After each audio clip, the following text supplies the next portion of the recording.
یو ته ویل کېږي اعتکاف چې دا ډېر اهم عبادت دی. حضور نبی کریم صلی الله علیه وسلم تر وفات پورې اعتکاف کړی دی په مدینه منوره کې، او حدیث مبارک دی د بخاری او د مسلم شریف.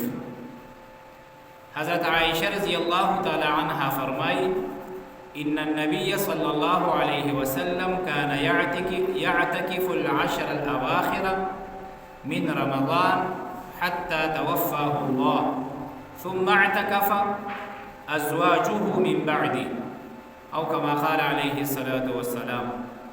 والنبي عليه الصلاة والسلام در رمضان المبارک په اخیرنۍ عشره اخیرنۍ لس ورځو کې اعتکاف کړی دی تر دې پورې چې نبی علیه الصلاة والسلام وفات شو. بیا د نبی علیه الصلاة والسلام د وفات نه پس د هغوی ازواج مطهرات د نبی علیه الصلاة والسلام بیبیانو په کور کې اعتکاف کړی دی، او دا د نبی علیه الصلاة والسلام سنت مؤکده عمل را روان دی. نو اعتکاف دا ډیر اجر لري. اعتکاف څه ته وایي؟ علماء کرامو د هغې معنی کړې ده الاعتکاف، وایي دا اعتکاف هو فی اللغه، وایي دا په لغت کې ویل کېږي المقام والاحتباس، په یو ځای کې ځان له حصارېدل او د خلکو نه بندېدل. حصارېدل او بندېدل دا د اعتکاف لغوي مختصره معنی ده. او بیا په اصطلاح د شرع کې اعتکاف څه ته ویل کېږي؟ نو علماء کرامو د هغې معنی کړې ده لبث صائم فی مسجد جماعت بنیة، په یو داسې جماعت کې حصارېدل چې په هغې کې د جمع مونځ کېږي 5 وخته. نو په دغه جماعت کې روجهدار له 10 ورځې حصارېدل دې ته اعتکاف وایي. اعتکاف دا د دې اجر څومره دی او نبی علیه الصلاة والسلام د دې څومره اجر هغه چې کوم دی هغه بیان کړی دی. د دې نه مخکې په دې خبره باندې ځان پوهه کول پکار وي چې اعتکاف نبی علیه الصلاة والسلام څو ورځې کړی دی. نو یو روایت کې راځي حضور نبی کریم صلی الله علیه وسلم اعتکاف د رمضان المبارک په ټوله میاشت کې کړی دی. په ټوله میاشت کې نبی علیه الصلاة والسلام اعتکاف کړی دی. كان النبي صلى الله عليه وسلم يعتكف في كل رمضان 10 أيام. یو حدیث خدا دی چې نبی علیه الصلاة والسلام په رمضان المبارک کې 10 ورځې اعتکاف کړی دی. فلما كان العام الذي قبض فيه اعتكف 20 يوما. خو چې کله نبی علیه الصلاة والسلام په کم کال باندې وفات شوی دی، نو په دغه کال د وفات نه مخکې چې کوم رمضان و په دې کې نبی علیه الصلاة والسلام 10 ورځې اعتکاف کړی دی. علماء کرامو لیکلي دي وایي کېدای شي نبی علیه الصلاة والسلام ته اشارتن د دې خبرې پته لګېدلې وه چې آینده کال به زه حیات یعنې ژوندی نه یم. د هغې د وجې نه نبی علیه الصلاة والسلام اعتکاف 10 ورځې وکړو. اصل کې اعتکاف نبی علیه الصلاة والسلام یو خو د رمضان المبارک اولنی عمل د نبی علیه الصلاة والسلام دا چې اعتکاف یې وکړو د رمضان په اولنی 10 ورځو کې لیلة القدر پکې لټو. نبی علیه الصلاة والسلام ته میلاو نشو. بیا نبی علیه الصلاة والسلام منځنۍ 10 ورځې د رمضان اعتکاف وکړو. نبی علیه الصلاة والسلام ته لیلة القدر میلاو نشو. بیا نبی علیه الصلاة والسلام چې په کومه خیمه کې ناسو، حدیث مبارک کی راضی وی د هغې نه سر بهر کو او صحابه کرامو ته یې فرمایل اعتکاف ما دا 12 لیلة القدر ما دا 12 ولټو خو ما ته میلاو نشو. ما ته وویلی شو چې لیلة القدر دا د رمضان المبارک په اخرنۍ 10 کې دی. نو زه خو اخرنۍ 10 کې اعتکاف ته کینم چې چې تاسو کې څوک زما سره کېناستل غواړئ نو زما سره اعتکاف ته کېنئ. نبی علیه الصلاۃ والسلام صحابه کرامو ته دا وفرمایل. او بیا نبی علیه الصلاۃ والسلام تر وفات پورې اخیرنۍ رمضان په اخیرنۍ عشره کې نبی علیه الصلاۃ والسلام اعتکاف ته کېناستو. اعتکاف څومره اجر لري او اعتکاف حکم څه دی؟ نو علماء کرام فرمایي الاعتکاف سنت مؤکده علی الکفایه، چې اعتکاف سنت مؤکده علی الکفایه دی. مطلب دا دی که په تمام کلی کې په تمامه محله کې یو کس په جماعت کې اعتکاف ته کېناستو د تمام کلی او د تمامې محلې غاړه خلاصه شوه، دې ته ویل کېږي سنت مؤکده علی الکفایه. خو که فرض کا په محله کې یو کس هم کېناست او په کلی کې یو کس هم په د محلې په جماعت کې اعتکاف ته کېناست نو د دغې محلې ټول خلک به ګناهګاران وي او دا 10 ورځې به دوی غونډې په ګناه کې تېروي. سره د دې نه چې اخرنۍ عشره دا د جهنم نه د بری کېدو عشره ده، خو هغه محله ډیره بدبخت دی چې په هغې کې یو کس هم اعتکاف ته کېناستو. نو یو خو به هر سړی په دې خبره باندې ځان مطمئن کوي، فکرمند کوي چې زه به په خپله به ذات خود باندې کېنم. که فرض که یو سړی کار مار کوي وزګار نه نو دی دې په خپل کورنۍ کې یو کس وټاکي، د دې ته په تمه کېږي دي نه چې پلان کې پروس کال ناس هغه به بیا کینی، که هغه څه کال کینني نو ته خو به ګناهګار خامخا یې. نو د ګناه نه به غاړه هر سړی خلاصوي. کوشش او خواري به دا کوو چې هر سړی دا عزم وکړي چې زه به اعتکاف ته کېنم. او د ټولو نه لویه خبره یاده لرئ، ډېر خلک ورې اعتکاف دپاره د خپلې محلې جومات پرېږدي، د خپل کلي جومات پرېږدي او نورو جوماتونو ته اعتکاف لځي. نو که فرض کا د ده په جومات کې د ده په علم کې څوک اعتکاف ته کې نه ناست او دی لرې لاړ اعتکاف لا نو دی د خپلې جومات د نه کېناستو د وجې نه ګناهګار دی. ګورئ ډېر خلک څوک فیصل مسجد ته رواني، څوک شاهي مسجد ته رواني، ټول هر کار کې چې کم دی نو تنظیم دی، په هر کار کې جماعت دی، په هر کار کې سیاست دی، د هر عبادت نه موږ یو شی رخ کړی دی. اعتکاف ته وګوره خلک به راغونډي کوي اسلام آباد ته ځو، فیصل مسجد کې کینو، هلکه د خپل کلي او د محلې په جومات کې په تا باندې حق دی. فیصل مسجد ته شاهي مسجد ته دې ته تلو ته څه ضرورت دی؟ که یو سړی د عمرې دپاره تللی دی د په سعودي کې هغه اوسیږي او هغه په مسجد حرام مسجد نبوي یا نورو جوماتونو کې کینو، هغه هلته هغه ته عذر دی، هغه تللی د دې دپاره دی جو کېدي هغه اصل کې د اعتکاف دپاره نه دی تللی حرمینو ته، اصل کې د عمرې دپاره به تللی یا به د مزدورۍ دپاره تللی، روژه پرې راله او د اعتکاف دپاره کېناستو نو هغه ګناهګار نه دی. خو یو سړی د خپل کلي نه خلک وایي اجتماعي اعتکاف، اصل کې اعتکاف یاد لرئ دا ګورئ یکسویي غواړي. اعتکاف څه ته وایي؟ چې ته د ټولو خلکو نه کټ شي، ځان له کښېني په خلوت خانه کې او د الله رب العالمین سره مناجات کوي، د الله سره راز او نیاز کوي، د الله عبادت کوي. اجتماعي اعتکاف څه ته وایي؟ چې ټول راغونډ شو یو ځای جماعت یې کوو خاندو، ټول راغونډ شو د تراویحو نه وروستو چې کوم دی ګپې شپې لګو، دې ته اعتکاف نه وایي. ګورئ دا اجتماعي اعتکاف چې مونږ دې له نوم کېښودی دا غلط دی. ګورئ اجتماعي اعتکاف نبی علیه الصلاۃ والسلام ځان له خیمه وه، د ازواج مطهراتو به ځان له خیمې وي، نبی علیه الصلاۃ والسلام به ځان له ناسو، صحابه کرام به ځان له ناسو. په کار خو دا و چې نبی علیه السلام ټول صحابه کرام راغونډ کړی وي مسجد نبوي ته او دا یې ویلی وی چې اجتماعي اعتکاف کوو. اجتماعي اعتکاف ولې په اسلام کې تصور نشته، داسې اجتماعي چې خلک پکې ګپ شپ لګوي، خلک وایي راځئ پلانکي ځای ته به لاړ شو، اجتماعي اعتکاف دی. د خپلې محلې په جومات کې کېنئ، که د سړي ثواب غرضي او د الله رب العالمین رضا یې غرض وي، دی به د خپلې محلې په دې وړوکي جومات کې د رقبې په لحاظ سره په دې کمزوري جومات کې د سهولت په لحاظ سره په کمزوري جومات کې کېني، که د الله رضا لټوي. او که یو سړی شو شاته ګوري د کیمرو دپاره ځي او چې په میډیا باندې راشه نو بیا فیصل مسجد ته ځي او که شاهي مسجد ته ځي او که هر جومات ته ځي، چونکې د هغه خو د الله رضا مقصد نه ده، شو شای مقصد ده چې بیا خو غټ جومات ته لاړ شه، د ګڼې جومات ته لاړ شه، ځان سره کیمرې هر څه واوسه، لکه ستا خو د الله رضا مقصد نه ده. ورنه د اعتکاف اصل مقصود د الله رضا ده، تنهایی ده، یکسویي ده. په دې پخوانۍ زمانه کې که تاسو خیال کړی دا مشران څوک به اعتکاف ته کېناست په سر باندې به ټوکې راچولی و. د دې ټوکې به څه مطلب و چې زه ګورې د دنیا او ما فیها نه بېخبره یم، د یو الله رب العالمین سره مې تعلق دی، د هغه دپاره ناست یم. هغه ټوکې راچولو به دا مقصد و. دا مقصد به نه و چې کسان راغونډ شي اجتماعي. ډېرو جوماتونو کې اعتکاف کېږي، خلکو ورله ټایمونه مقرر کړي دي، په دې ټایم کې دا، په دې ټایم کې دا. حالان کې اعتکاف دا خالص د الله د رضا دپاره او الله ته چې کوم دی کول غواړي.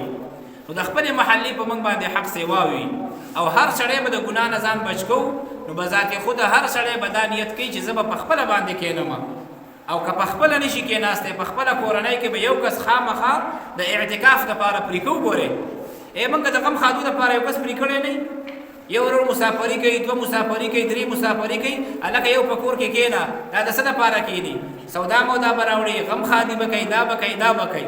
د دنیوي کار دپاره د یو ټاکلی دی او ټول کال دې ټاکلی دی، او د الله د رضا دپاره او د الله د دین دپاره ته په رمضان المبارک 10 ورځې د کور نه یو کس نشي فري کولی. او چې کم کس دې د کور دپاره ټاکلی چې دی غم خادي کوي، دا پکې یو ضرورت وګڼه چې ګورې د محلې په جومات کې اعتکاف ته هغه کس کښېنوه. په 10 ورځې کې قیامت نه راځي.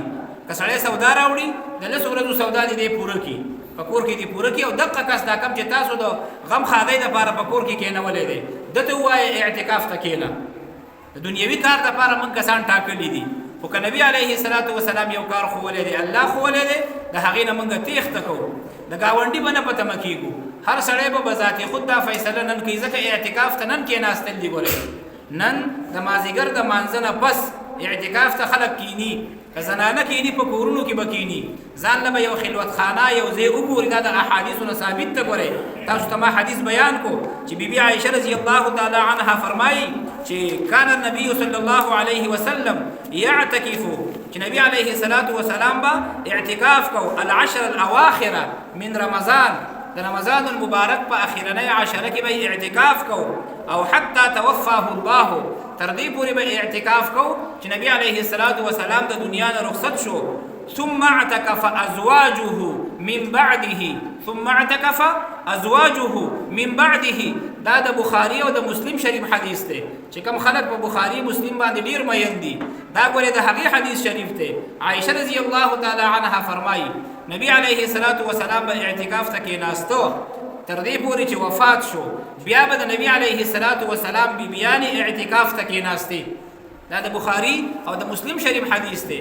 نو اعتکاف ته نارینه هم کېناستی شي په جوماتونو کې، زنانه په کورونو کې اعتکاف ته کېناستی شي. یو خلوتخانه به وله وګورئ، یو کمره به وله وګورئ، په هغې کې به اعتکاف ته کېنوئ. دا مشرانې زنانه خو ټولې کېنوئ. د دې ابایګانو څه کار دی؟ خو تلاوت به کوي، ذکر به کوي، نو بس هغه اعتکاف ته کېنوئ. که د اختر دپاره تیاری کوي، نو دا کشرانې زنانه دې کوي، جینکۍ دې کوي، مشرانې ټولې اعتکاف ته کېنوئ. نو یو خو رحمتونه برکتونه به نازلېږي، بل د نبي علیه السلام د بیبیانو سنت به ژوندي شي. نبي علیه السلام د وفات نه پس هغوی کېناستې. نو نن به اعتکاف ته کېناستل غواړي د مازدیګر د مانځه نه پس د محلې په جومات کې. او دویم دا چې په دې اخرنۍ عشره کې یوه شپه را روانه ده چې هغې ته لیلة القدر وایي. لیلة القدر خیر من الف شهر. لیلة القدر دا د 1000 میاشتو د عبادت نه زیاته غوره ده، زیاته غوره ده. او چې سړی اعتکاف ته کینی نو دته خامخا دا شپه میلاویږي. د هغې وجه دا ده چې نبي علیه السلام فرمایي چې چاته د لیلة القدر شپه میلاو شوه، من قام لیلة القدر، څوک د لیلة القدر په شپه باندې چا عبادت وکړو ایمانا و احتسابا، د ایمان په حالت کې د ثواب د حاصلولو په نیت باندې، غفر له ما تقدم من ذنبي، د الله رب العالمین ټول مخکني رستني ګناهونه معاف کوي. مخکني رستني ټول ګناهونه الله رب العالمین معاف کوي. چې کم سړی د لیلة القدر په شپه باندې الله ته عبادت وکړو، نو لیلة القدر دا په اخرنۍ عشره کې را روانه ده. نبی علیه السلام فرمایي ما ته د لیلة القدر شپه ښوولې شوې وه، زه راووتم، ما وی چې صحابه کرامو ته وویمه، خو 2 صحابه په شر باندې نښتي وو، د هغوی د یو بل سره شر و.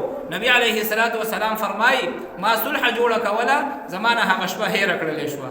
دا جنگ، دا شر، دا دومره منحوس شی دی چې د دومره لوی خیر نه موږ او تاسو محرومه شوي یو. نبی علیه السلام فرمایي که فرض که د دغې صحابو جنگ نه وی، نو ما به صحابه کرامو امت ته دا شپه ښوولې وه. خو په دې نه خولو کې ځان له حکمت دی. سړی خو ټوله شپه عبادت، 10 ورځې عبادت وکړي که نه، نو لیلة القدر په اخرنۍ عشره کې دی. نبی علیه الصلاة والسلام فرمایي جبرائیل علیه السلام سره د سدرة المنتهى د فرشتو نه چې کوم د اوو اسمانونو نه بره فرشتي دي او د الله عبادت کوي، دا احتراما د لیلة القدر د پاره سره د جبرائیل علیه السلام نه یو وفد را کوزیږي. جبرائیل علیه السلام مشري دا فرشتي ور سره را کوزي شي او د هر هغه کس سره چې هغه په دغه شپو کې الله ته عبادت کوي د هغې سره مصافحه کوي. علماء کرام د هغې علامتونه لیکلي، وی جبرائیل علیه السلام د هر عبادت گزار سره په اخرنۍ عشره کې مصافحه کوي او د مصافحې علامت دا دی چې د چا سره جبرائیل علیه السلام په دې اخرنۍ 10 ورځو کې مصافحه وکړه او د په عبادت باندې مشغوله و، وی د هغې 3 علامتونه دي. یو د انسان په دې بدن باندې به خونې ځیږ شي، دریم د زړه به نرم شي، د سترګو نه به یې اوښکې روانې شي. وی دی په دې خبره پوه شي چې جبرائیل علیه السلام زما سره مصافحه وکړه. دا په دې اخرنۍ عشره کې راځي. څومره خوش قسمتي ده چې جبرائیل علیه السلام باندې مقدس فرشته چې هغې د جناب محمد رسول الله صلی الله علیه وسلم په لاس کې لاس څو پیرې ورکړی دی او دغه لاس ما او تعالی راکړي. د نبی علیه السلام لمس مبارک ورسره شوی دی، د نبی علیه السلام د بدن هغه لمس ورسره شوی دی او دغه لاس زما سره میلاو شي او ستا سره میلاو شي. دا څومره د خوش قسمتۍ خبره ده. نو دا په دې اخرنۍ عشره کې کیږي. نو یو خو پکې اعتکاف دپاره کینو، لیلة القدر به پکې پخپله راشي. دویم نبی علیه السلام فرمایي اسانه خبره دا ده که یو سړی دا غواړي چې ماته د لیلة القدر فضیلت او د عبادت دا ثواب میلاو شي او د اعتکاف ته کې نه ناستو، د هغې دپاره علما کرامو اسان عمل ښولی د احادیثو په رڼا کې. نبی علیه السلام فرمایي کم سړي د ماسخوتن لمونځ د جمع سره وکړو، په اخرنۍ عشره کې د ماسخوتن لمونځ دا د جمع سره وکړو او بیا یې د دغې ورځې د سحر لمونځ د جمع سره وکړو، نو نبی علیه السلام فرمایي دته د لیلة القدر ثواب میلاو شو. وی د هغې وجه دا ده چې نبی علیه السلام یو حدیث مبارک دی چا د ماسخوتن لمونځ د جمع سره وکړو ګویا کې د نیمه شپه عبادت وکړو، نیمه شپه عبادت او بیا یې په دغې سحر باندې د جمع سره د سحر لمونځ وکړو، نو نبی علیه السلام فرمایي دته د ټولې شپې د عبادت ثواب میلاو شو.